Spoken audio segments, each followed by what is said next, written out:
Good evening to everyone. We have about 45 seconds before we officially start. If you would place your name and your campus in the chat, check your screen name and ensure that it has your first and your last name. As always, these sessions are recorded and they are viewed by the attendance administrators. In the event that you have to leave off camera when we're not on break, put a message in the chat. Just send it out to me. Hopefully everybody's doing well. We know we just had a huge weather event pretty much everywhere, and I think there's another one coming. So just keep that in mind so you can prepare for, I think it's Saturday or Sunday. Just be making sure that you're checking your announcements with your work, your school, your camp, your individual campuses so that you can stay, aware. And of course, weather aware, stay tuned in. But they said another winter storm is coming through. Haven't seen all the details yet. But hope everybody's doing well and welcome to week 4. As I said, in week 1, after you take that first exam, it's the same time, but it seems like as though time goes by faster. So, we just in week 1, and next thing you know, we'll be talking about the HESI here before long. So be adjusting yourselves as far as your time. Be thinking about those strategies that help you that you thought did that help you do very well. Then identify those things that that you probably should have done. For example, like making sure that the concepts that you didn't understand, making sure that you make those lists, go back through those concepts, reviewing those live exam reviews, reviewing the classroom recordings. Even though we weave in, I do these hypothetical questions, and I do like these little scenarios because that's how the next G&D is. You have to be able to apply what you know. So not just know the definition, but be able to take that information that you have. And for the most part, you all know the information, but when you're having to apply it to a situation, that's where it gets a little difficult sometimes. But just go back to your definition, your understanding. Even if you have to use your dry erase board to jot down your thoughts, to gather them, and then look back at the question. So just think about those different test taking tips, your time that you spent with the concept, all those different things that helps you to do well. So let's see here. We are in week 4. Our huge topic for week 4 is communication. So let me go to our modules here. So week 4, our next exam is not until, and for those of you that are in more than one class, you all remember just looking at that schedule. Usually that exam 1, in a lot of your classes, they fall on that same week, but then the second exam, usually exam 1 and exam 3, you all just make note that if you're taking more than one class, a lot of times that first and third exam falls during the same week. For some of you all, it may even fall on the same day. So just be thinking about what that should look like with you with dividing up the time so that you can spend enough time with those concepts for both classes so that you can do well. Okay, so week 6 is our next exam. So we meet this week and next week. So yes, so we have communication. Let me go ahead and share my screen here. Let's look at our learning objectives for the week.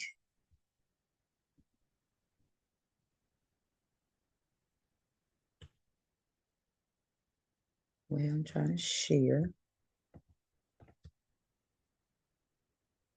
I'm not sure what that date will be in week 6. So this is what is this? This is week 4, and today's the 28th. So week 5 would be February 4th. So that would be 7 days from now, it would be the 11th, right? So if no mistake, it's probably February the 11th. If today's the 28th.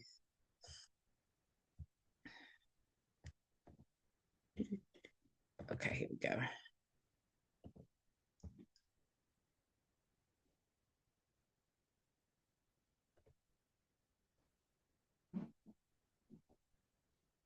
All right.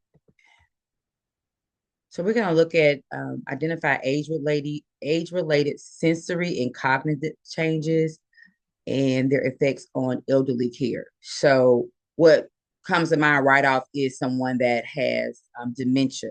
There's that cognition change. We do know that there's varying degrees of it, But usually when it's advanced, there are those cognition changes, and simple things we think of as simple as touch can become complex.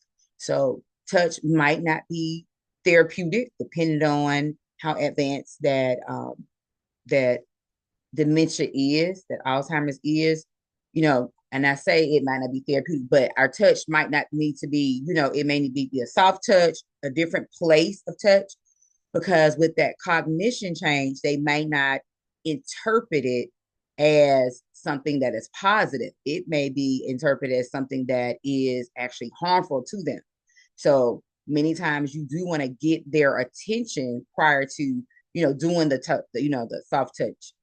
So, but those cognitive changes, remember, how do we identify what someone's cognitive level is? How do we identify what someone's cognitive level is?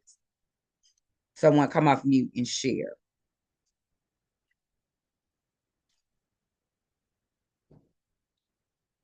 We run tests. Okay. Before running that test, what else do we do? When we go in, think about our head to toe assessment. Assessment. A Okay. What neurologic assessment. the neurologic is exactly? We're asking them, what is your name? You know where you are? What's the purpose? Remember all of that, gathering that information.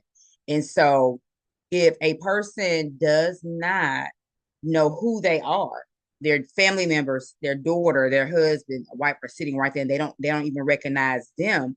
Just think about how they might respond to us if we are coming in and they see a hand coming at them, but the hand is just coming to touch them on the shoulder to get their attention, but it may seem like it's some harm coming to them, because think about it, they don't understand where they're at. They're more than likely not going to understand, that touch. So we'll talk more about that, about how those cognition changes.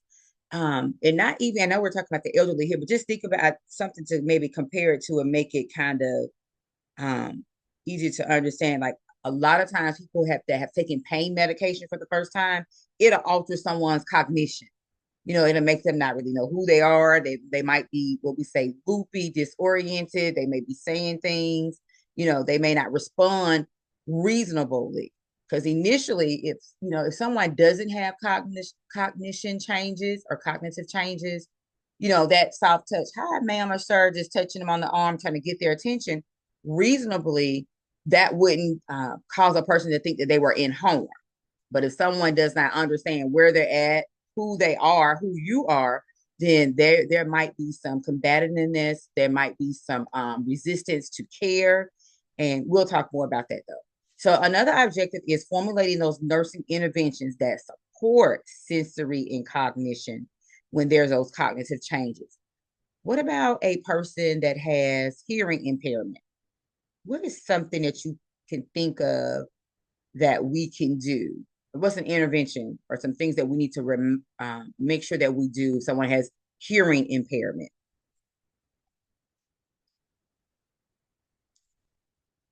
Come off mute. Make sure that we're always looking directly at them at eye level when we communicate and potentially offering them like a whiteboard or a piece of paper or just some other way to make sure we're communicating properly. Okay. So making that eye level, someone saying, speaking in normal tone. So yes, we don't want to raise our voices, because actually, if that's not your normal tone, it actually distorts. It makes it harder to understand. But you would think someone that has hearing impairment, well, let's just speak a little bit louder. No, making sure that whatever your normal tone is, that you keep it at that normal tone, that you're facing them, making that eye contact, ensuring that you're eye level. Good. Someone says, hey, if they have a hearing test, they might need a hearing aid, making sure that battery works. And also the battery, if it's like the other day we had someone with a hearing aid and it had some other parts to it, and something with the additional part that was on it, it was torn or in need of repair. So making sure that hearing aid has a battery that works, and then if making sure that hearing aid is actual functional, that it does not need to be repaired. What else did you all put in the chat? Good. Go back to our slides. And you think that is not important, but it is important. If I don't hear you and understand what you're saying, then the next whatever comes after that is not going to go well because I don't even understand what you're saying. If a person, if they have those visual issues or challenges, make sure if they have glasses, make sure they have their glasses. Are the glasses clean? Take the time to clean out their glasses. Uh, Applying principles of therapeutic communication to build that rapport and facilitate understanding with older adults in various healthcare settings. Now, I mentioned the Alzheimer's early on. Most of the time, if they're in a long-term care facility, or even if that person's in their home and that caretaker is, or a couple of caretakers are consistent, then that person usually recognizes them, even though they may can't tell them what their name is, or what that they're their caretaker, but they'll usually recognize and remember that is the person that's there to provide them their care. Communication, remember we have those two parts. The person is sending the message, and then the receiver has to receive what that message actually was. Sometimes communication is, most of the time, communication is ineffective if the message that was sent was not received correctly. For example, you could be having a conversation and someone in the conversation it'll go a different direction. It's like, wait a minute, now why are we talking about this? No, you misunderstood what I said. And so that communication, if the sender does not receive that message as it was intended, if it wasn't clear, concise, accurately, and it says timely and usable information, then it more than likely will be misinterpreted. So to be effective, communication needs to be active. It's a two-way process, that sender and that receiver, with the exchange of that clear, concise, accurate, timely, and usable information between the patients and the healthcare professionals. In the healthcare setting, communication is used to build relationships with patients. So we've already identified that there might be cognitive challenges, there might be hearing, there might be visual challenges. So we need to ensure that all of those things are in place so that communication is effective. Gestures, and body language. Sometimes when we speak, you might want to use gestures to facilitate what is being said. If a person is hearing impaired, we're at eye level, have a hearing aid, and we're trying to get them to stop, we might want to just do the hand that says, that indicates stop. So using those gestures can help also. And so communication is needed by those that are on the healthcare team. I know we're talking about elderly, but just in addition to the elderly, but also the physical therapy, the healthcare provider. If the information, when we're trying to coordinate the patient's care, isn't communicated correctly, then there's going to more than likely be a delay in that client receiving their care. Client might even get care that they shouldn't be received, that they shouldn't have received. So we do want to make sure that our communication is even clear amongst the team. For example, the charge nurse or whoever the nurse is, they're arranging transportation for a patient that is, we'll say, going home. They're calling whatever the transportation is, because a lot of times a person is deemed stable. If they can maintain upright posture, the ambulance doesn't take them home. You have to provide, arrange transportation through some type of company. And so if it has been communicated the person is being discharged this morning, but the patient is really being discharged this evening, then the transportation person is there. And so it's like, well, wait a minute, we're not ready yet. So, and it seems minute, but it can really negatively impact the client's care. So verbal, nonverbal, written, and symbolic. Someone mentioned the answer was earlier, doing that head to toe assessment. We're talking to the client. They're responding to us verbally, but we also need to note in our documentation if there were any nonverbal cues that need to be documented. For example, sometimes when if you ask about pain, sometimes people can't follow that pain scale. Well, I need you to rate your pain on a scale of 0 to 10, with 0 being and 10 being, that's a lot of information, even though it's clear and concise to us, because remember, we're healthcare professionals. So we've heard it, we've said it so many times. But to someone that's first hearing that, they may rate their pain as 0, but their nonverbal cues may indicate that they're in pain. So we write down patient rated pain as 0. But in addition to that, we saw facial grimacing, we saw guarding, we saw tears. We want to add whatever that is, that nonverbal information in as well. It does help. And we want to include that.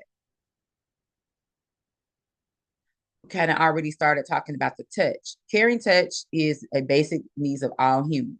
Many older adults suffer from touch deprivation. Use caution if a patient is agitated, confused, or in pain. Because if they're agitated, if they have that cognitive change or decline, then they're going to misinterpret the touch. Okay. You want to read the person's body language. If you call out the patient in room 201, if you call out their name, knock, knock, introduce yourself. Hi, patient in 201. And if they are not responding to you appropriately or reasonably, because usually if you call someone's name, they turn either towards you or they make that eye contact. They might not, they don't hear you or understand that their cognition level does not allow them to understand that you are introducing yourself, and then you just go touch them, then that person may pull back, they may strike out at you. And so just be careful. Um, just make sure you have their attention before you do that touch. So listening is the first step in therapeutic communication. I know, we're, for the most part, we want to respond, respond, respond, but silence and being present is therapeutic. It is really therapeutic. Just simply letting them know that you're there. A lot of times, patients are not ready to make decisions about things. They may have been just given a diagnosis. They may have just been given lab results, and they may have just received some bad news. And we have our agenda. We go in, we have 10 patients to take care of, or how many we have to take care of. We're going in, knock, knock. We're here to do our head to toe assessment. It might not be that time. So we can just remain silent. We can leave and come back, let them know that we can come back. But don't force the conversation if the patient is not ready for it. So because we do want to establish that therapeutic relationship with them, so that we can gather as much information as we can from the person, because that will help us, first of all, identify what they know about the disease process.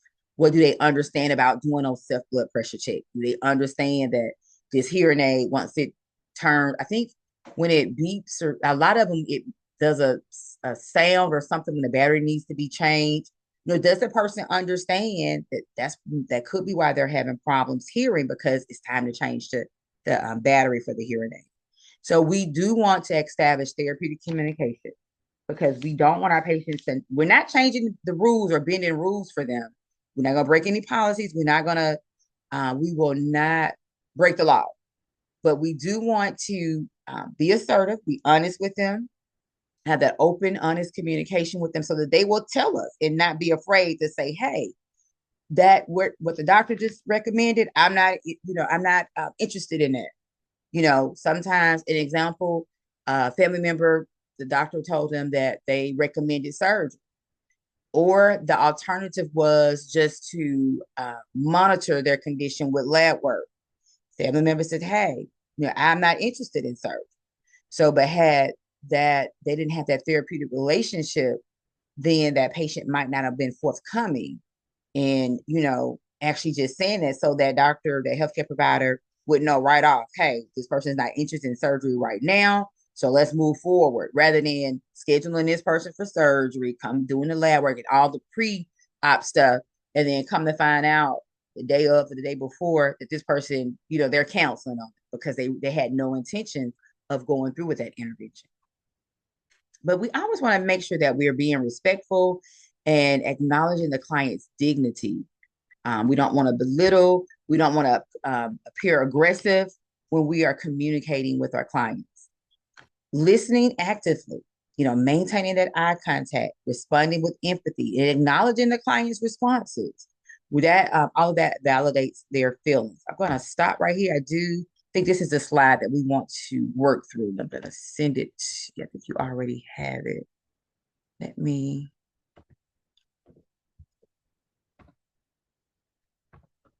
Okay, yeah, this is one we're going to work on together. So let me go back and share it. Hold on. One. It was one I want you all to do in a small group. So this one we're going to do all together. We're going to give you time to read through and go share my screen again.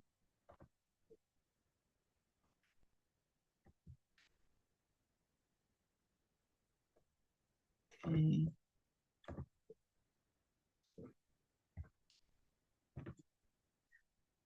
So give you about 3 minutes to read through. And in the chat, we'll say this when you just do 1, 2, 3, or 4 for your answer.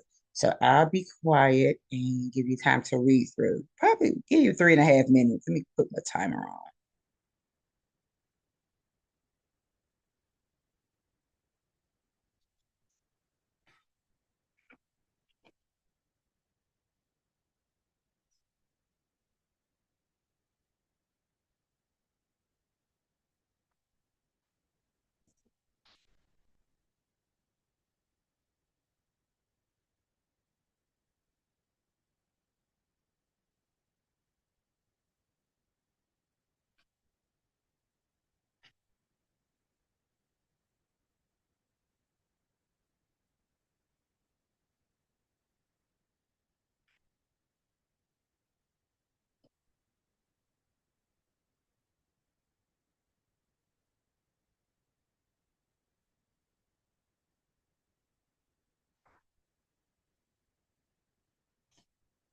So think about test taking tips. So you have to, read. I gave you a timer. You got 3 minutes because remember the exams are timed. Then also it says would be most therapeutic. When a question says, what's would be most therapeutic, more than likely, more than one of those answer choices is something that we could say, but it's asking you which one is the best to be said at this moment. And then the other piece is to put it in perspective or context. It says therapeutic. So it should be something that is positive. So if we're reading the answer choice and it's negative, then we can automatically mark that out because it says most therapeutic. So we do want to select something that is positive. And then think about being assertive, honest, being respectful. So let me stop sharing and see what you put in the chat. Most people put, so as you are reading through your scenarios and as you are even interacting with your clients in clinical and even in simulations lab, that should be your thought process. Okay, how can we be therapeutic? How can I keep this client safe? Okay. All right. I can see that you're upset. Tell me more about how you're feeling. Okay. So would you like me to call your family to come and sit with you? What's wrong with that statement? Is that a bad statement?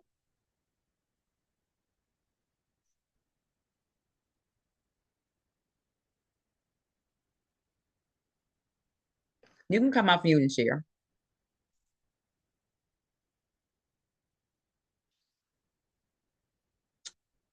Is would you like for me to call your family to come and sit with you? Is that assertive or non-assertive?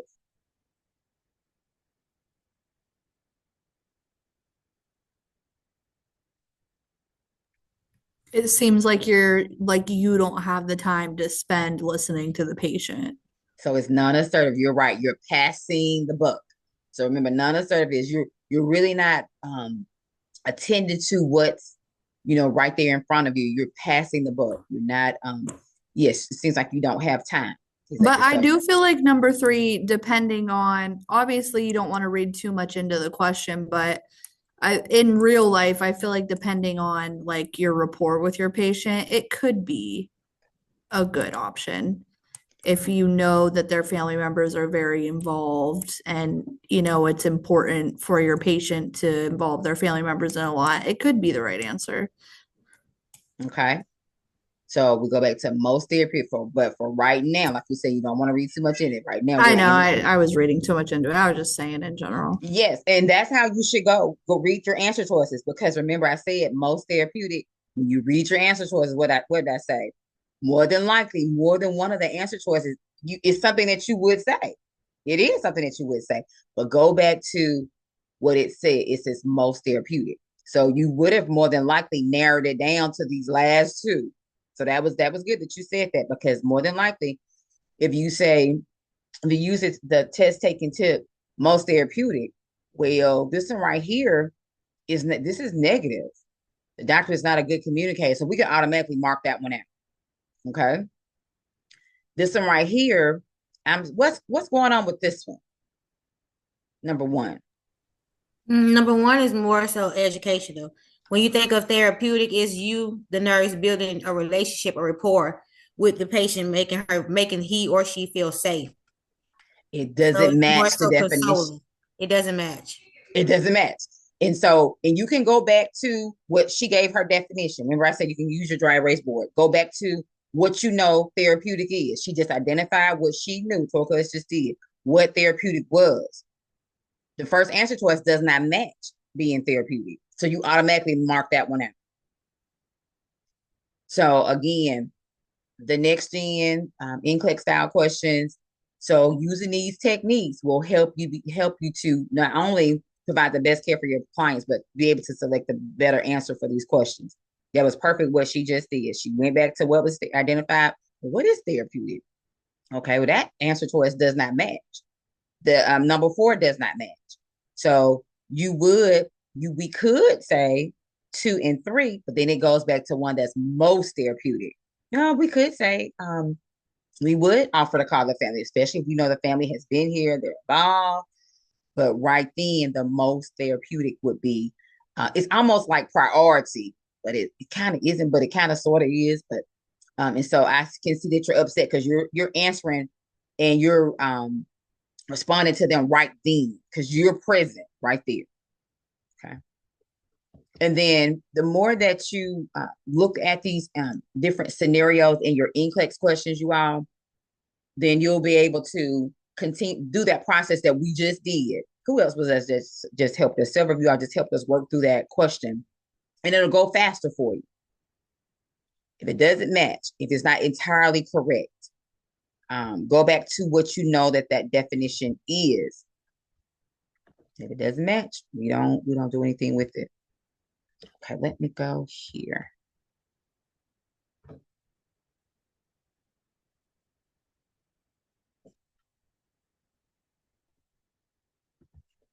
So when I say we are mandated reporters, what is that? What is that? What comes to mind?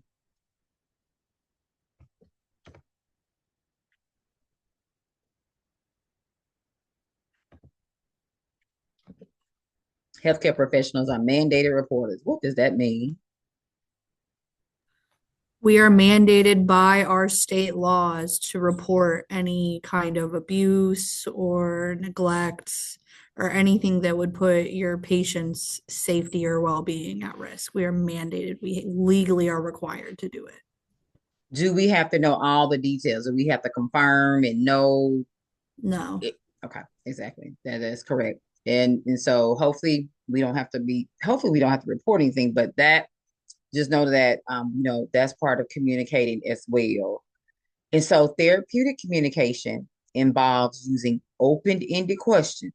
So I'm getting ready to give you some what ifs, and you're going to tell me if it's open or closed. But therapeutic communication involves using open-ended questions to gain more information from the client. It is client-centered and client-focused to gain more information from the client. So close is like a yes and no answer. To gain more information is more than yes or no. Okay, someone, let's just take a minute in the chat. Do a definition, paraphrase. If you were trying to explain to someone what is open communication, the definition that I gave, it involves gaining more information from the client beyond yes or no. How would you define open communication? And then I'll give you all some scenarios, and you're going to tell me whether or not it's open or closed communication. So just take a minute to place in the chat your definition. You're explaining to someone what is open communication. What would you say?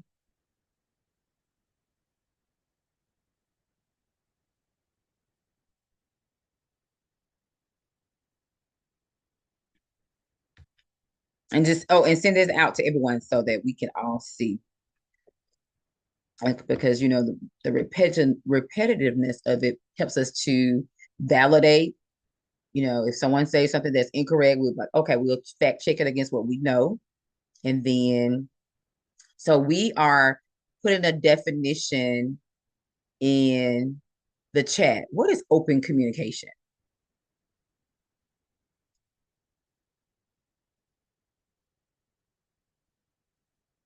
Closed communication is pretty much, if we ask a question, is yet the answer is yes or no.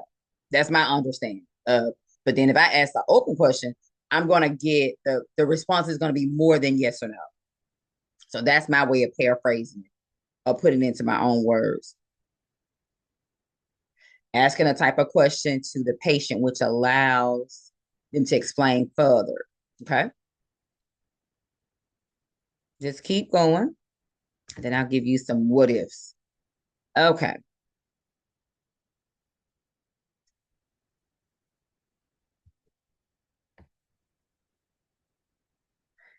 Tell me what questions you have about making a decision about the treatment option that your healthcare provider recommended.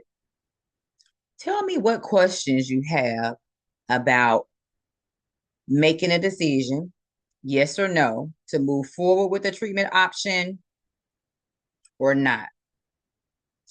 Is that open or closed?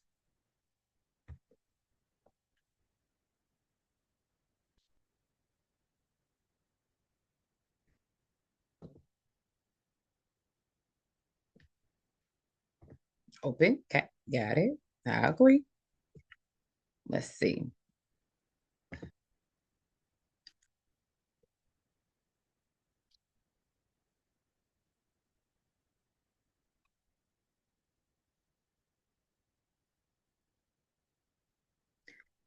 Tell me more about, tell me what are your three biggest concerns about being at this facility for the 21-day rehab? Would you tell me at least three of your biggest concerns about staying at this facility for your rehab stay? Is that open or closed?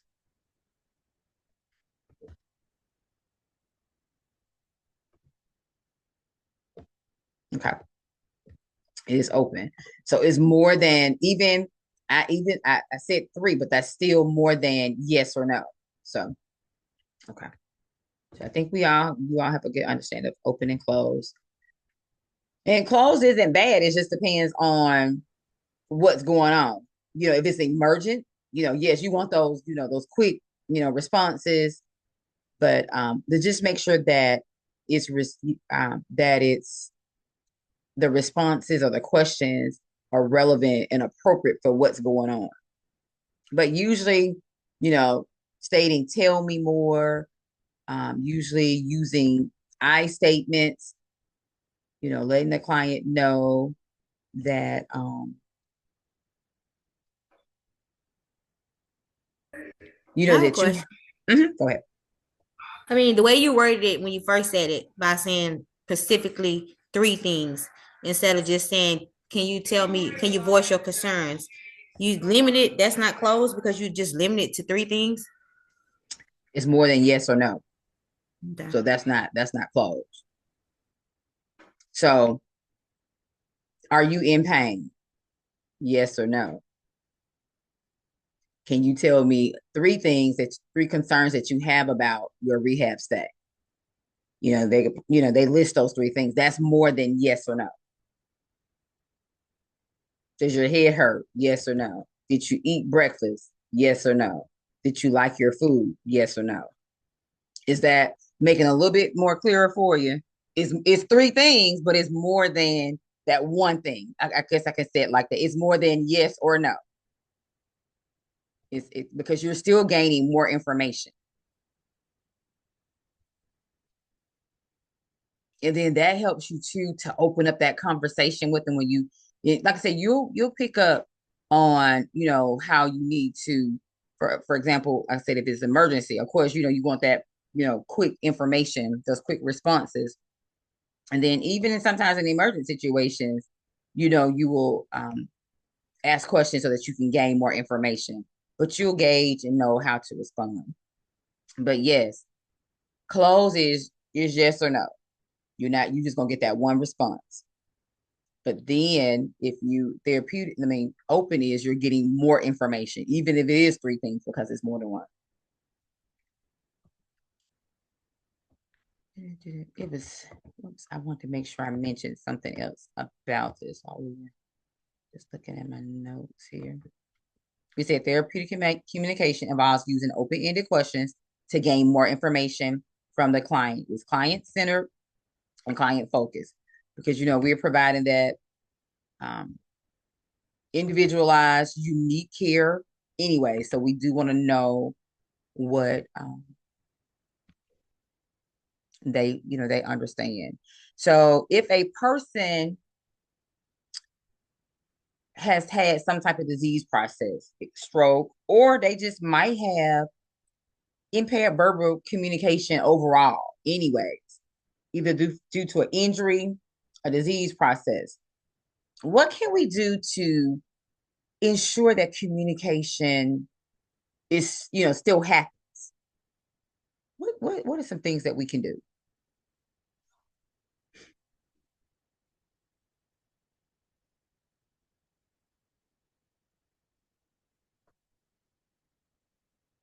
So, what are some alternative methods of communication for someone that may be having problems or they have impaired verbal communication? What are some alternative methods of communication? Have you all seen anything in the settings in the Like an clinical interpreter. that you might have an interpreter? What else have you seen? What about have you all seen the large print magazines, some calendars, books, and things in the patient's room? They have large print. What about they may have a magnifying glass, and then they come in all different shapes. They have like some that looks like a sheet of paper. Have you all seen boards in people's rooms that are already made up with like yes and no? My head hurts. They have like some common things that people communicate. They have like this board, and those phrases are already listed on there. So if a person has impaired verbal communication, the whole idea is to come up with some type of alternative method so that person can still communicate. You know, I know like in the long-term care facilities, they do pass out like those calendars with all the events on them. So if I have um, some type of communication problem, it is visual. I can't determine whether or not I do want to go to the activity when the person comes in and say, "Hey, would you like to attend the activity today?" I couldn't see it, see what was written on it. So you will see those things in larger print. You may have, like I said, these boards with most of the responses already pre-printed on these boards. Have you all seen any of those things in the facilities? Have you all seen the interpreters, or have you all talked about and people have said, well, hey, if we need an interpreter, this is what we do to get an interpreter? But if a client is unable to verbalize, we need to be, we will come up and plan for some type of alternative way that they can still communicate. And also, communication means receiving the information and also sending us information. So receiving the information would be like the example of the calendar. or whatever it is that they're reading is in larger print. So they can actually receive. A lot of facilities have it where the clients, they may have, they can select their meal choices. That's something that comes to mind. And they have a, if they, traditionally they'll come in and bring the person the menu. But if the person cannot read that, then someone would need to read it for them, or it might need to be, certain words or whatever. We have to come up with some way that this person can still select what they want to eat. More than likely, they'll have someone to read it for them. If they can't read it, well, first of all, I want to make sure it's in their language that they can understand. So, they have all different types of translations, and then we might have to be the translator for that person if they're not understanding what they're reading. All right, communication is a huge piece. All right, let's go back to our PowerPoint. So let's just recap just to make sure, as we talked about a lot of things. Open and close. Open, you're getting, both of them we're communicating. Close is not bad. It's just that you're not getting as much information as you normally would. Okay. And so we learned that silence, remaining silent, it is therapeutic. It is just as therapeutic as paraphrasing, expressing in our own words what the person actually means. Remaining silent is just as therapeutic as clarifying, asking questions in response to a patient's statement, to be sure that we understand. Remaining silent is therapeutic. Some communication techniques that we can use to develop those therapeutic relationships: establishing that eye contact, not glaring at the person, not and you don't have to do sustained eye contact, but making that eye contact with them, making sure that helps the patient to be open with us. And we do want to clarify information. We do want to speak to the client at eye level. And we do want, that puts the person at ease. You can, if you, sometimes, most of the time we don't sit, but making sure that we're communicating with that person at eye level. And then being aware of our own body language. We're going in and we're saying we're providing care for somebody, but then we're going in, our voices are raised, we're snatching things and throwing things. So we do want to just be aware of, our arms are folded. So that just being aware of our own body language would help in creating that therapeutic relationship. We talked about hearing impaired. If I can't hear you and understand what you're saying, communication is not going to take place. So we want to stand in front of that person at eye level. We want to keep our hands away from our face. A lot of times, we're talking, we move our hands. And so our hand may block what we're actually saying, because a lot of times a person is hearing impaired, they're also reading our lips. So standing in front of that person at eye level, keeping our hands away from our face when we're speaking, using visual cues or written materials to help support what we're actually saying. So we may have a handout. And so that we can point to or refer to when, as we're talking.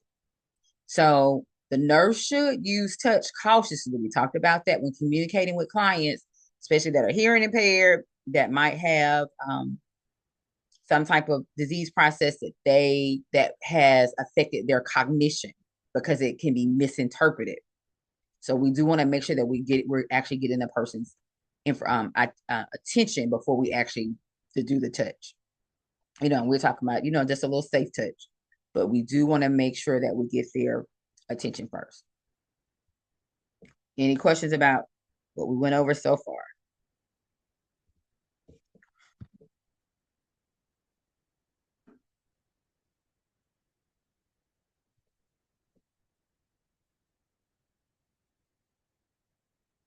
Okay, let me share my screen. We're going to move on.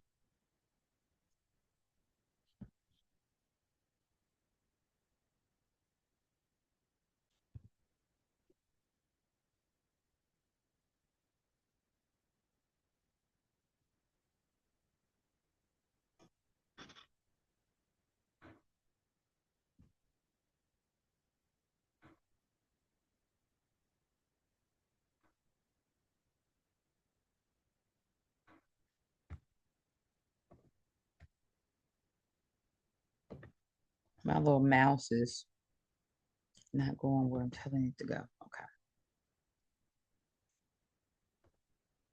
So if I'm replacing batteries, I might need to replace the batteries in the mouse. Okay. All right.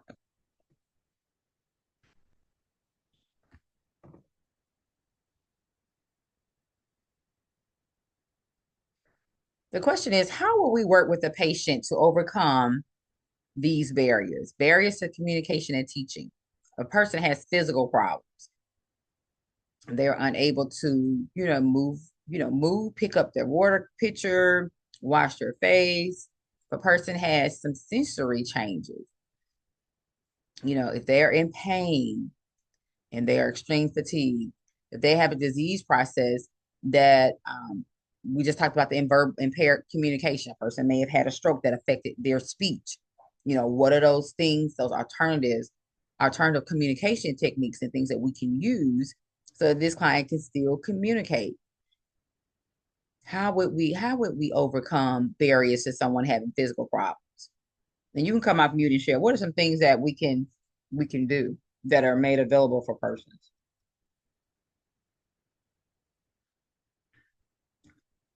We provide that assistance. So in that care plan is going to, identify whether or not this person needs one person, two persons, set up help. If this person needs a cane, walker, crutch, sensory changes. Do they have hearing aids? Do they have glasses? Make sure those things are in good repair. The glasses are cleaned out. We're assessing for pain. We could You know, provide adaptive tools, like they make adaptive pens and markers and stuff like that if they're writing on a whiteboard to communicate, maybe. exactly. And as you continue your journey, you might create something. Because think about, well, who created this stuff that we're using? And so just be thinking about, all of those different things and it's part of the person's day. So we might not think of them as an alternative thing or device, but it is something that's facilitating, that's helping them something. And I don't want to say simple, something as simple as having the calendar enlarged so the person can see it, assessing that pain. The person on the scale of 0 to 10, they're telling you 0 every time, but we're seeing the facial grimacing, we're seeing the guarding, you know. And so we may need not to use that pain scale. We might need to simply ask, do you hurt? Are you in pain? So that communication will help facilitate rather than be a barrier, because remember, we're healthcare professionals, and we've said that I don't know how many times, scale of 0 to 10.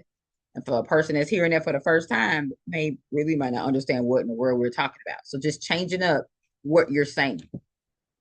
So, but in patient communication and teaching, using simple language and confirm that understanding. You want to avoid using that medical jargon when we're talking to a layperson. They just don't know what we're talking about.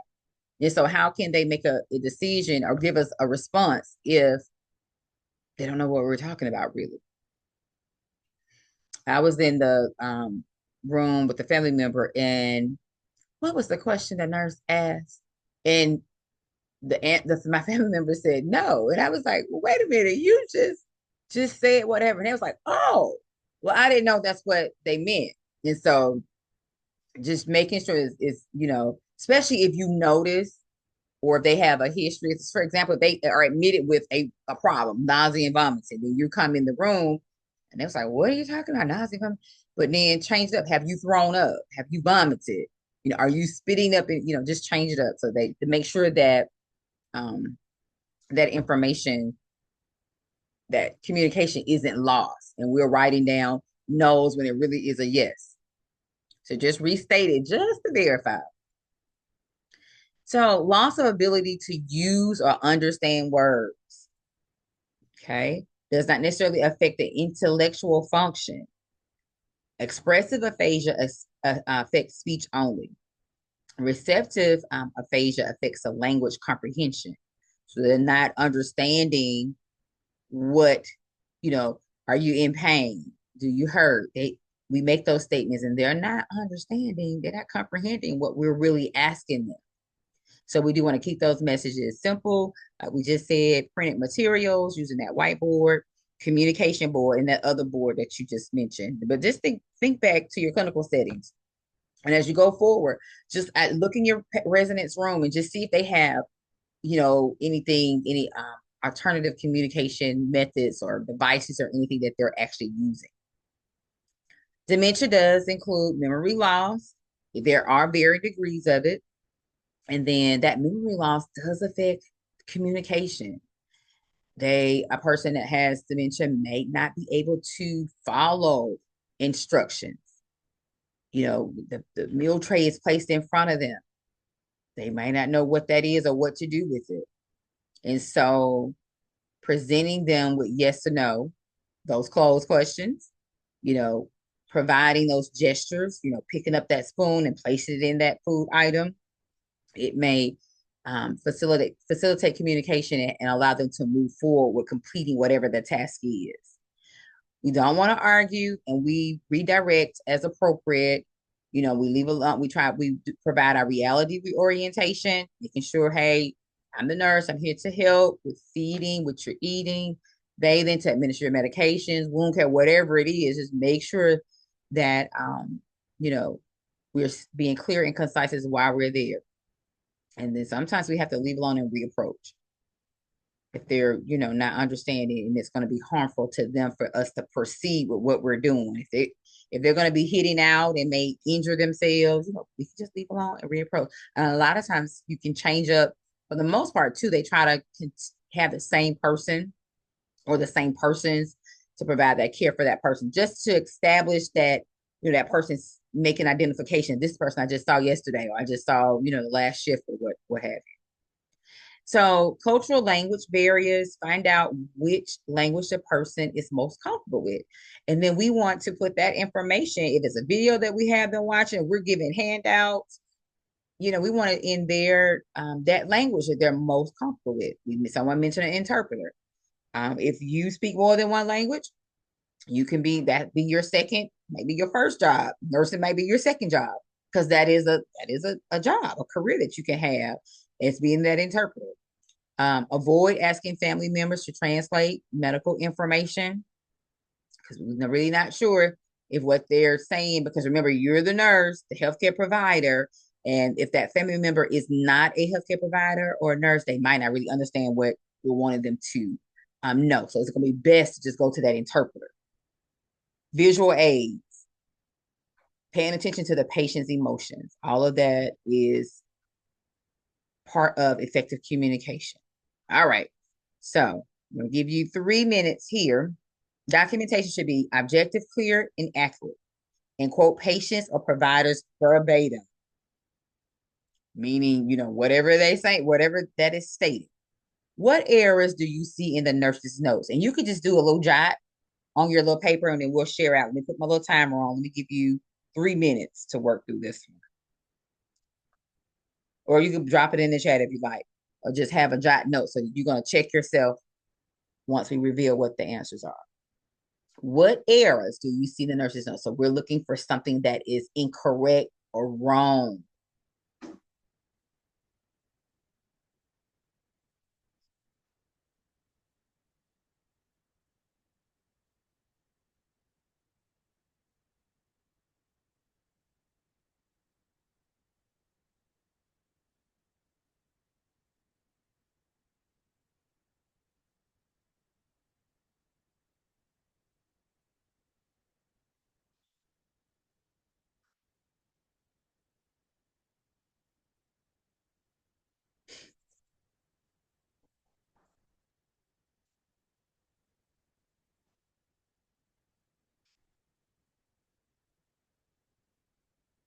Well, under 2 minutes left.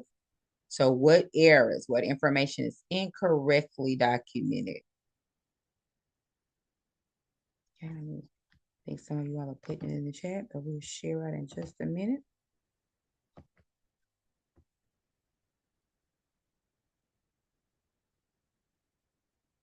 So yes, and send it out so everyone can see, so that everyone can check themselves and see if that's something they thought of as well. Good.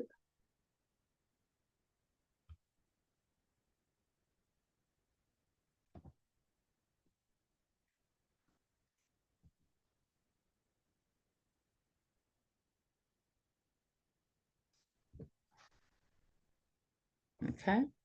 So yes, the time, improper documentation, and we want to state exactly it wasn't signed off. Who actually wrote this?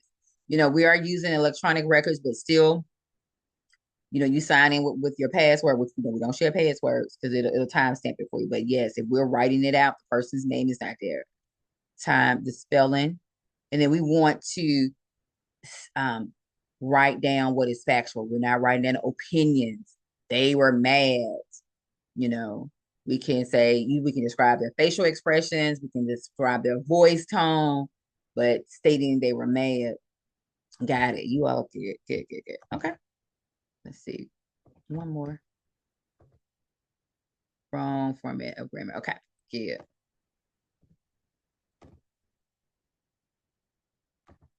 Okay. This S bar. So S bar it's a structured way of helping us to communicate. It keeps our ducks in a row. They added the I to the S bar because we do identify who we are.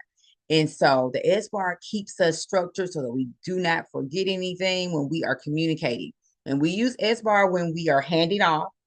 You're going home and I'm coming on. You're handing off that patient's care to me. The S bar helps you to, let me stop our little timer here. The S bar helps you to communicate all those things to me that's needed.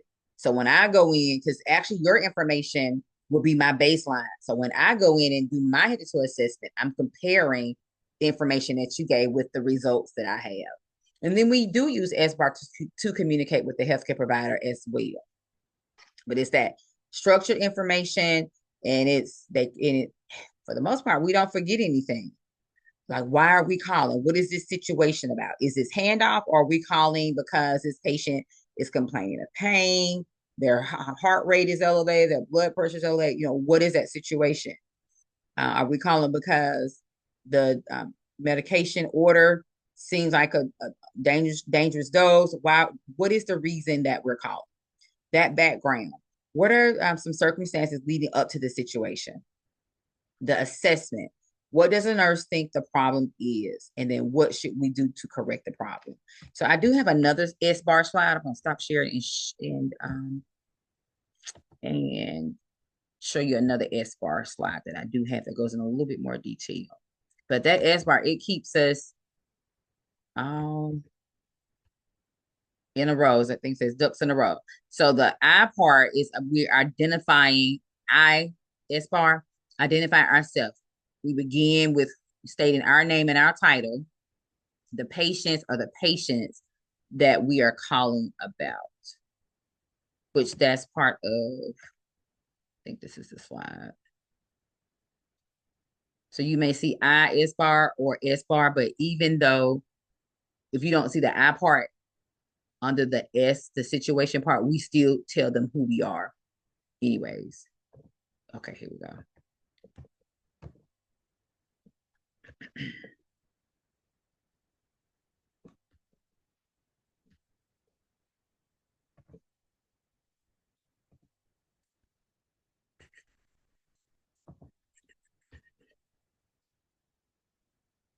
It says it was pause.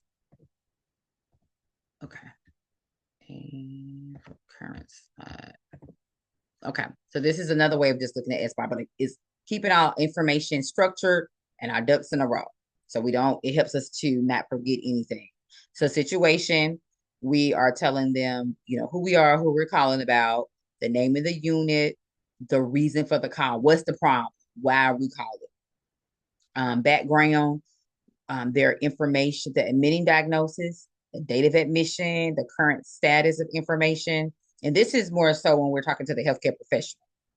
Vital signs, medications, allergies, their cold status, if they have any IV fluids, no IV fluids, or whatever it is that they have. The assessment, what do we think is going on based on the data findings? Of course, we're collaborating with the RN. Is this life-threatening? What is really going on? And then that recommendation, those goals of care, what needs to be done, including a consult, medication order, or transfer. What is recommended. So then when we're doing shift change, it's mostly the same, just a little bit information that's really not needed. Situation, we tell, the admission date, their chief complaint, and their diagnosis, and we are, handing this patient off to you. Background, that's pretty much the same. Medical history, allergies, cold status, lab results, location of IV lines. So we don't do location of IV lines, but we do say that they have an IV or not with a healthcare provider. Their diet, mobility, pain management strategies, and the responses to those interventions. During the assessment part, when we're talking about the client, we give those vital signs, which is still the same, the pain assessment findings, any diagnostic studies, if they had a chest x-ray done, they had a CBC done, what were those results? Any preventative measures, remember that they have on the gripper socks, they may have what do we call those pads, that their bed is in the lowest position, but they also have like those pads that are on the floor. I forget what you call those things, but it's just a huge pad on the floor. We want to remind the oncoming person of whatever preventative measures that they have, any medication that's prescribed, fall risk. Make sure that call light is in reach, because the person, each time I go in, I have to, remind them how to use it. I demonstrate it. So you just want to remind them of that, because we don't want them to fall. And then recommendation, goals of care, what needs to be done. Because remember, it's a 24/7 thing. So, you have to go home. So I have to come on. No, you're not saving tasks or needed complete, but sometimes there are some tasks that need to be done that nurse is going home can't complete. And the next person picks up where that person left off, and keep going. Is there any education that we need to reinforce? Are there any discharge needs? Okay. So that's SBAR. It is a structured way of having us to help us to communicate without forgetting anything, when we're talking about our client, whether or not we're changing shifts or we're calling to report something. So we're gonna stop and pause and take a 5-minute break. It is what, 9:02 your time. So return at 9:0. I don't know where we're at within the two. So 9:08. Return at 9:08. And you can turn your cameras off, but remember, this recording still plays. So just make sure you're on mute. We'll see you at 9:08.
We talked about those interventions that we could do for someone that had hearing loss or had hearing impairment. But what are some signs that might indicate that a person is losing their hearing?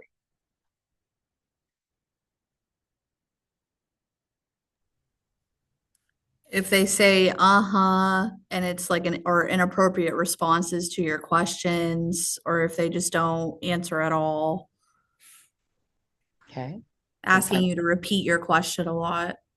Okay. In addition to that, the person may complain about people always mumbling, or they just talking so low I can't understand them, or even difficulty understanding high pitched sounds.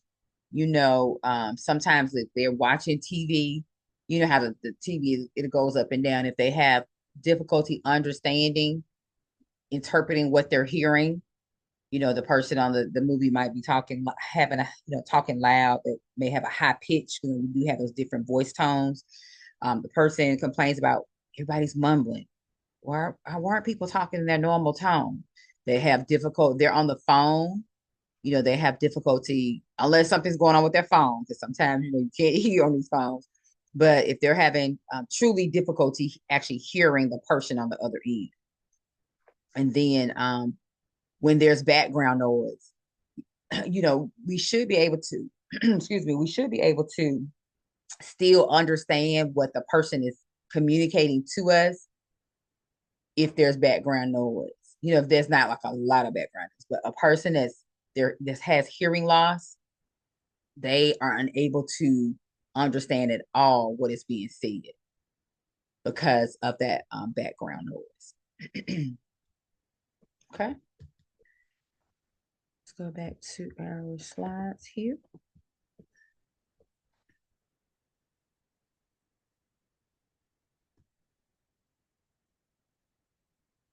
I did want to give you all time to get in your groups too. So I'm watching my clock so I can add that in. And then, of course, your other break time, we'll push that at the end. So I am going to pause and do that now. So give me just a moment to put you in your groups and accept the invitation to the breakout room. And while you're there, of course, you can't complete your let's see here, hold up.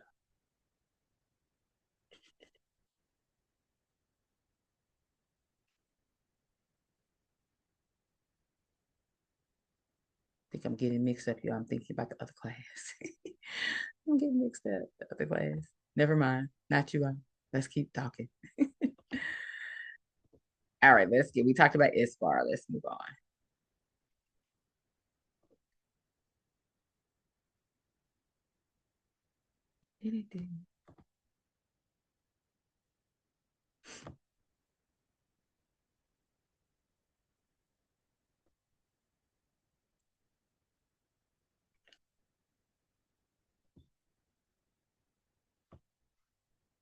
Trying to give my little mouse a chance, but it keeps doing something.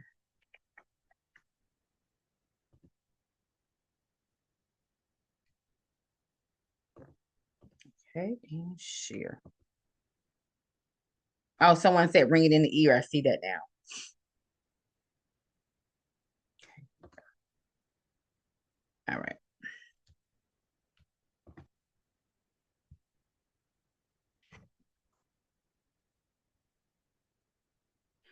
We talked about, if a person is visually impaired, making sure they have whatever devices that's needed, whether or not that's glasses, whether or not that is, uh, what do you call the thing? They have different adaptive devices. Now, you might take care of a lot of patients that have had uh, cataract surgery. So making sure that we're paying attention to those orders about administering those medications, those eye drops. And, if they have to wear a patch and no bending. So making sure that we are following those instructions. If a person has had those cataracts removed, when should we be alerting that healthcare provider?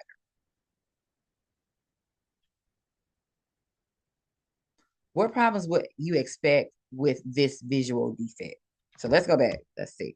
Farsighting is caused by a loss of elasticity of the lens and resulting in decrease in the power of accommodation. Night blindness, decreased ability to respond to changes in light, resulting in night blindness. They just can't see. I mean, it's just a blind spot.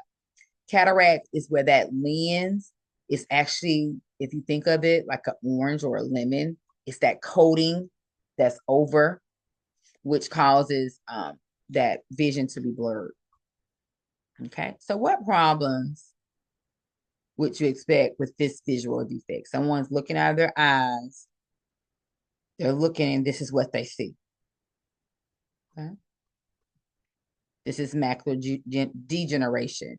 And we kind of hear a lot of commercials now about macular degeneration and the different vitamins and the different options that are out there to slow the progression of it.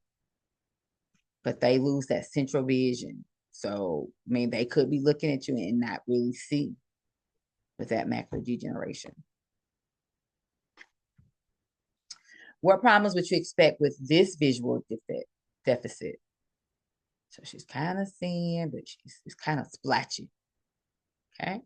Diabetic retinopathy, that patchy vision. Tasks are difficult.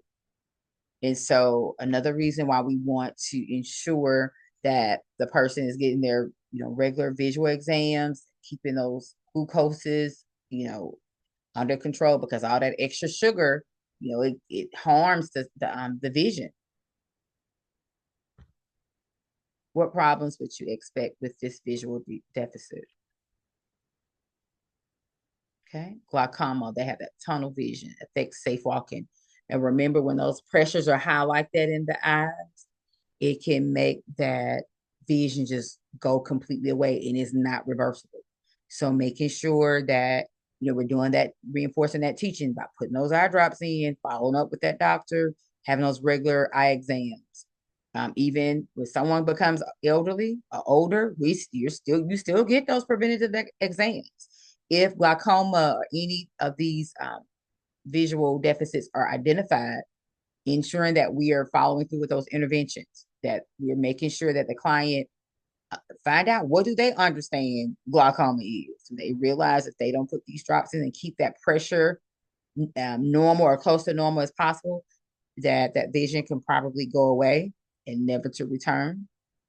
And then if the person does experience these different visual effects, what in their environment, what things do we need to change up to keep them safe? Do we need to make sure that they're not anything that they can trip over, make sure that there are not any, that the walkways are clear, throw rugs. If they do have rugs, make sure they have that non-slip padding. So what things do we can do to keep them safe? Okay. Hearing loss. We've talked about this. Decreasing that background noise. We talked about making sure that we're facing them, that we're not covering our mouths, that we're speaking in normal tone. Okay. Memory loss and aging. Some degree of forgetfulness or memory loss with aging is common and expected. I even think even before aging, it seems like sometimes you'll hear teenagers, well, I didn't remember that. I don't know if that's just them just making up stuff, but memory loss or forgetting seems like it's a norm now. Like, what is it? Give some examples of normal memory loss versus abnormal memory loss. Like coming out, like going in the store and you coming out and forget where you parked your car because the store might have had two entrances, or the mall might have had two entrances and they look just alike.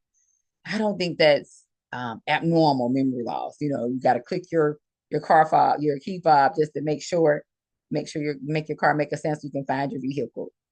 But like forgetting, wonder, like the client goes outside in their yard to walk and they end up at the neighbor's home and say they don't know how to get back home. That is abnormal.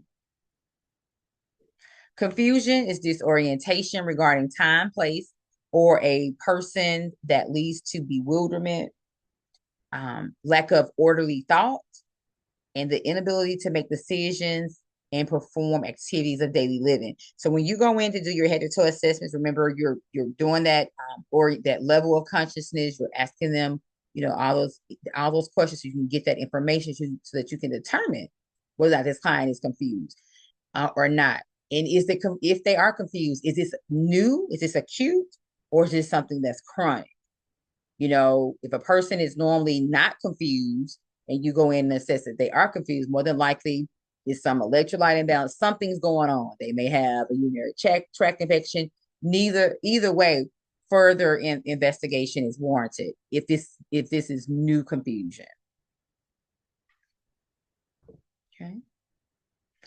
You might have had the opportunity, but if you work as an MDS coordinator where you gather that information for those facilities and turn that information in for paying, you will complete these mini mentals as part of what you do as a nurse. And then based on their score, and I don't know if you all have during your rotation, you've actually seen these actually done. When you ask these specific questions and then you score them based on their responses. Okay. Word recall and the clock drop.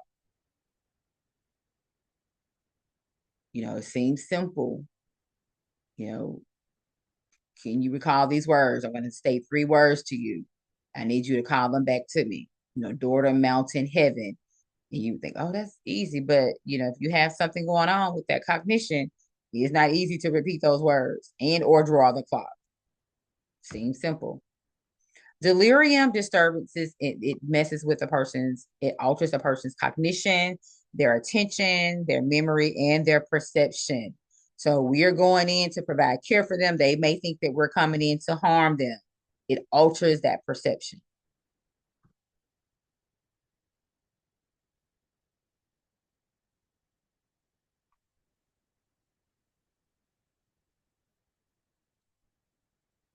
Okay. We're not going to do that activity. But some causes of delirium, medication. I was thinking, have this person been placed on anything new? Then the next thing is, do they have some type of imbalance? Is that sodium out of whack? Is that magnesium too high or too low?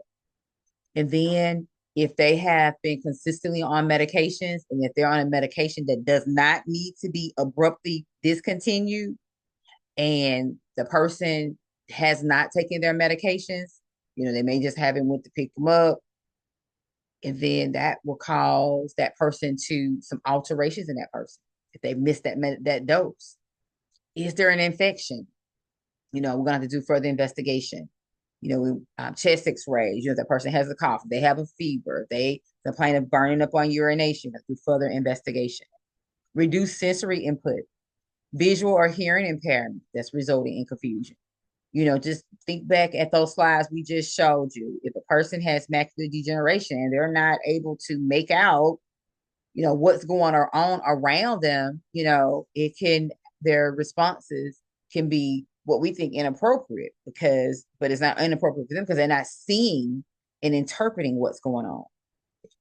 Intracranial problems, any recent head injury, we want to prevent all people from falling. If they hit their head, do not, and even if they're responding appropriately, we do want to note that they hit their head, and we do want to make sure that we're monitoring that their level of consciousness, because you just never know that, because we can't determine with our own vision if there was really any damage or any injury going on inside of that brain.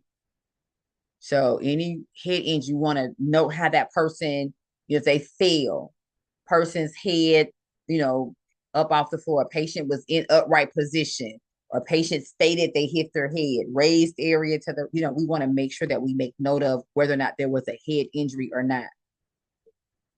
Urinary retention or fecal impaction. We're getting those I's and O's every shift. This person hasn't had a bowel movement in 2 to 3 days. That's going to lead to a problem. What's next? Heart attacks, chest pain, abnormal. My phone is listening to us talk, y'all. Heart attacks, chest pain. Remember, heart attack, that muscle is not getting that oxygenated, that part is not functioning like it should. that oxygenated blood is not getting there. That I'm sure that can make a person cognition or their responses be altered. So we don't want to take that level of consciousness, that change in that mental status. That is a huge thing. So dementia is a slow process that results in progressive loss of cognitive function. And like we said early on, with dementia, there's all different degrees of it. You'll see people, they just have some forgetfulness, they may, forget some things, but then we have those that are unable to provide any care for themselves, or some that can eat, provide, they can feed themselves, but then they can't provide a bath for themselves. So you'll see all different degrees of it. And then dementia is caused by that damage to that cerebral cortex, most commonly a result of disease conditions, not keeping that blood pressure under control. Pathology or symptoms typically result. I'm not sure what I'm pressing on my phone over here, but not keeping that glucose under control. The person doesn't see it right now, but the evidence shows that uncontrolled hypertension, that uncontrolled diabetes, in the future, it can lead to dementia. Because if you think about it, someone that has uncontrolled blood pressure, that extra force, the heart is having to work overtime just to get, that oxygenated blood to the brain and the baby pinky toe. Over time, that oxygenated blood is not going to get to that brain like it's supposed to. That extra glucose, that extra sugar that's floating around in the bloodstream, it damages the eyesight, and they're saying it also damages the cognition, and it is progressive and irreversible. I haven't seen many new medications in a while. But now that we do know, the evidence has shown that having that uncontrolled blood pressure and glucose, we're putting that in our teaching. We're making people aware of it. Hey, no, this is not just this sugar being high. It's going to affect your understanding, your memory later on. It's going to affect your kidneys later on, your vision later on. So it's really important that we get this blood pressure under control, with diet, lifestyle modifications, medications if you need them, or whatever it is. But it's very, very important that is under control. Okay, Alzheimer's disease affects 32% of the population over 85. Brain cells are affected by atrophy and the beta amyloid plaques. The levels of neurotransmitters that affect memory, cognition, mood, and energy decrease. So think about it. All these things, we have a certain amount of these things that are needed for us to remember things. But so if it decreases, hence the assessment findings that we're getting. If the appropriate amount is not there, then we go in and ask, what is your name? Can you tell me where you are, what year it is? And that's why we don't get the correct responses, because the amount of the acetylcholine, the norepinephrine, dopamine, those things are not there. So the person can't respond appropriately. So preclinical, usually there's no obvious signs. Mild cognitive impairment, person will initially have like the memory problems, may even have some vision problems and reasoning problems. But then once it progresses, like I say, you may have behaviors because they're interpreting our care is something that's harmful to them. They may need assistance with actually their, ADLs, daily activities, feeding, baths. So we want to assess the behavior at regular intervals, avoid the use of chemical and physical restraints. We want to, and this is where you all may have seen too. I don't know if you all have been to some of the facilities where they will have, you've seen maybe some of the residents with like I say a lap tray, but that's not the appropriate name for them. But it's like something on this tray that keeps the person busy, like they're doing stuff with their hands. You may even see like they have a vest on too. The vest has different things on them. I've seen a vest, I've seen trays. Sometimes they'll have like baskets with towels or articles of clothing in them, and that person continuously folds those things. So these are alternatives, and it keeps them. They try to keep them in a regular routine, get them in a routine, and try to And it's a part of reorientation too, those things that they actually have used or created for that person to have. So Exelon, Aracef, and then Namenda, those are the ones that we mostly see. But right now, I don't think I've seen or heard of any new medications that they've come out with that it will help with dementia.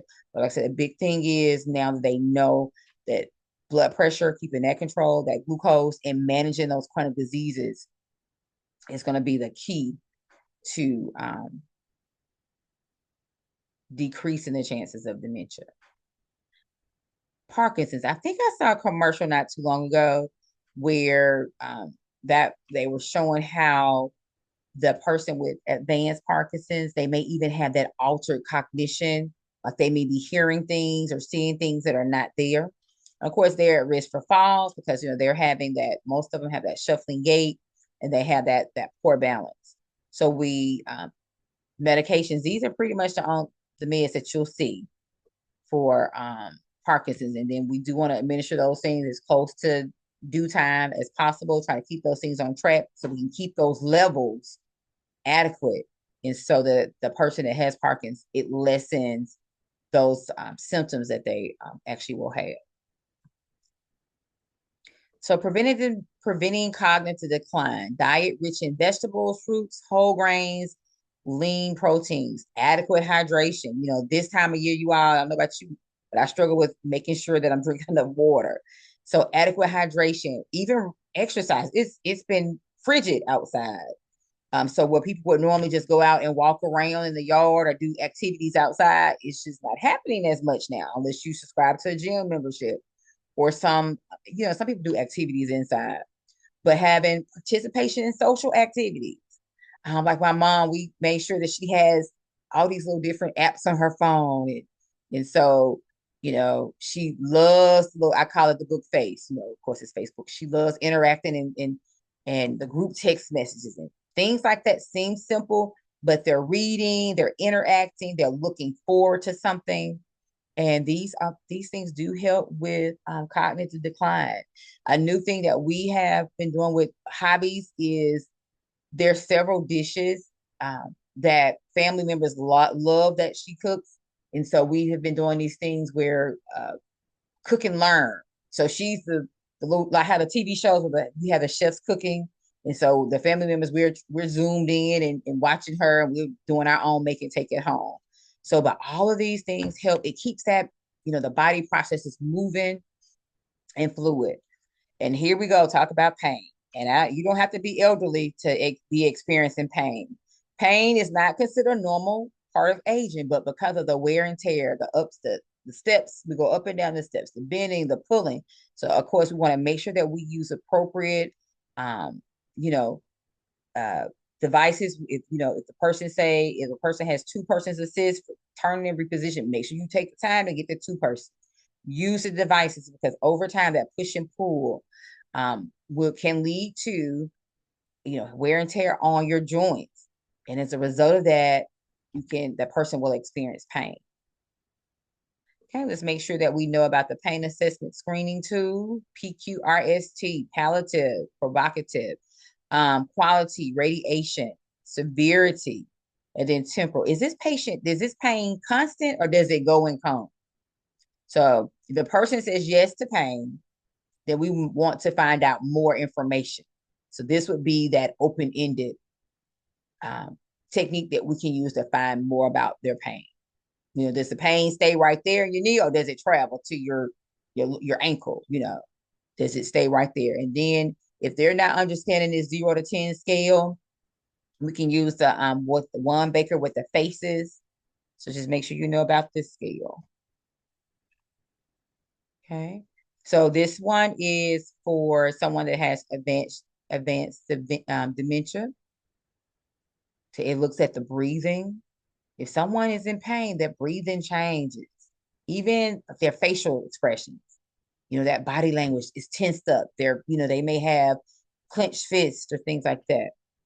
So for someone that cannot tell you, but you're assessing them to determine whether or not they could be in pain, this scale right here. And these are those nonverbal cues. So Rose lives in a secure unit for patients with dementia. She has episodes of anxiety and confusion and is sometimes aggressive with staff and roommates. Which of these interventions would be helpful when working with Rose?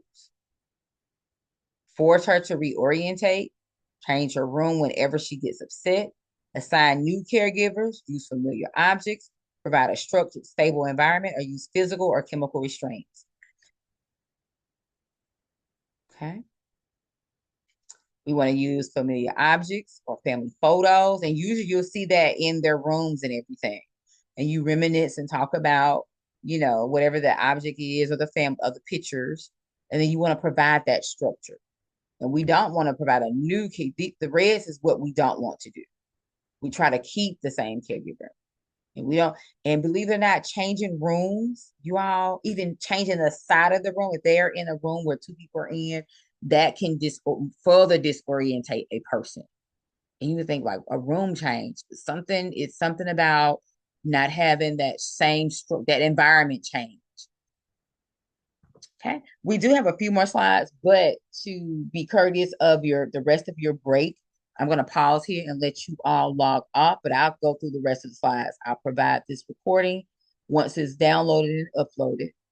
Take care, and we'll see you next week.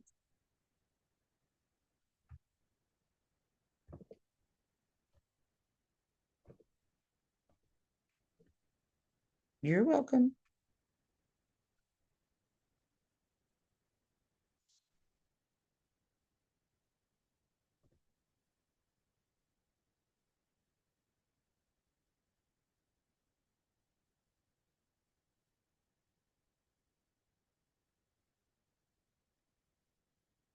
Tyler.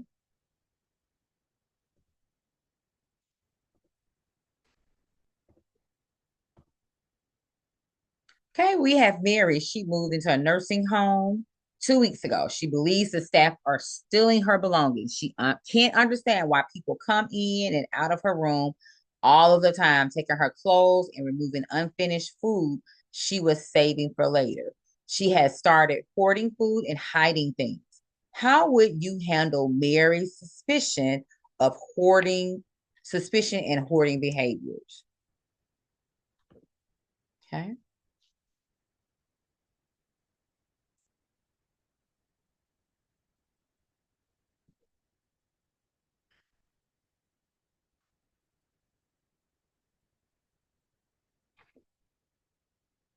Okay, we have another case study. Joe lives in an assisted living facility for older adults with dementia.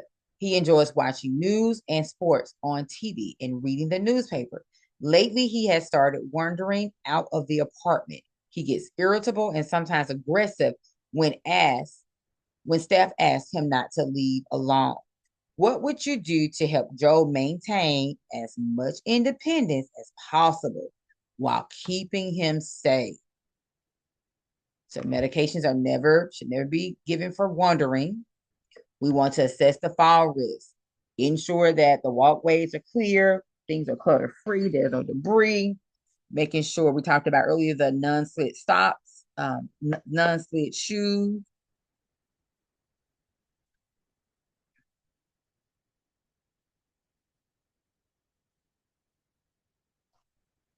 The Velcro net gates, having stop signs there. Okay.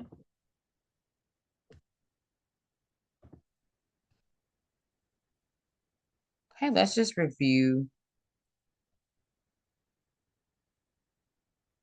Go back. Patients often internalize their pain experience. Therefore, a regular pain assessment helps the nurse and the patient to communicate and better collaborate on the goals of pain therapy and ways to achieve better pain relief. So once it's identified that this person's in pain, remember we can use those different scales. We can use the face scale. We can ask them 0 to 10, and we can ask those more specific questions. But we do want to ask about the pain. Excuse me, y'all.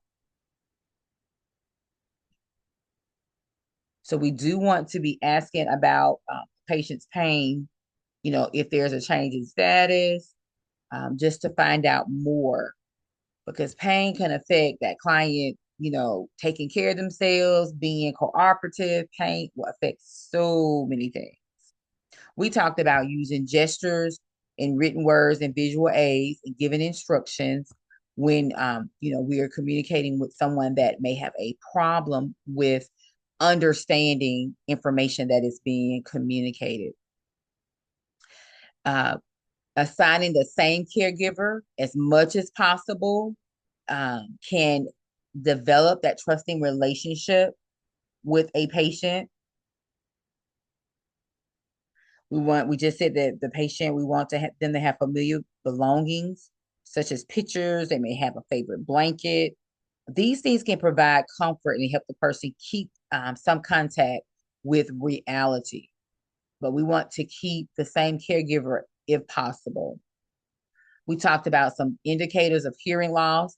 If the person complains of other people mumbling, they're having difficulty hearing on the phone, off the phone, their difficulty hearing high-pitched voices and sounds, and difficulty hearing when there is background noise.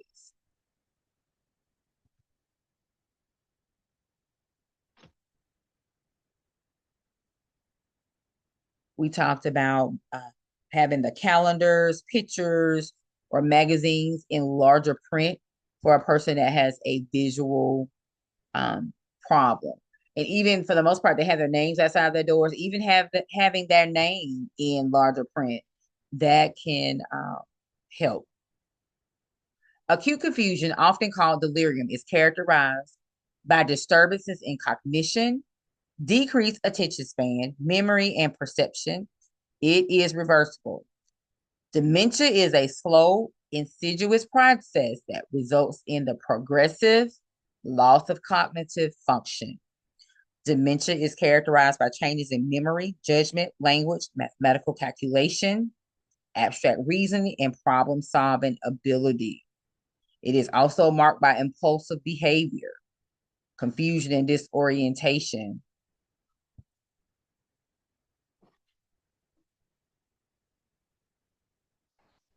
So dementia is a slower onset it occurs over time.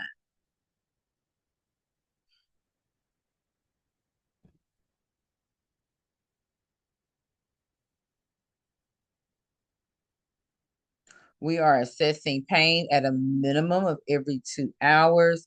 And then again, with that client's condition changes, we assess that pain. You can assess pain, more regularly. But asking the patient about the pain, hopefully it will prompt that patient to report that pain more readily to you rather than them being in pain and not saying anything about it.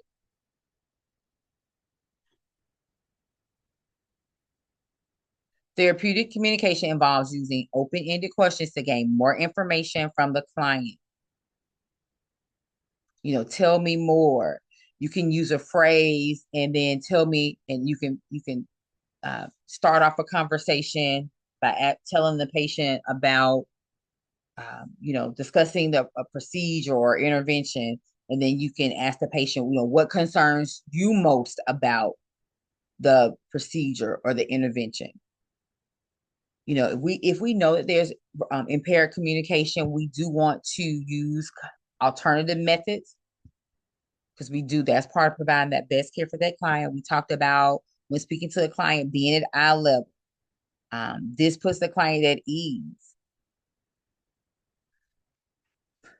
We talked about identifying who we are when we are communicating to the physician or the healthcare provider, when we are giving them information. Of course, we're going to use the S bar, but we want to make sure that we are identifying who we are, who they are actually, who the healthcare provider is actually talking to.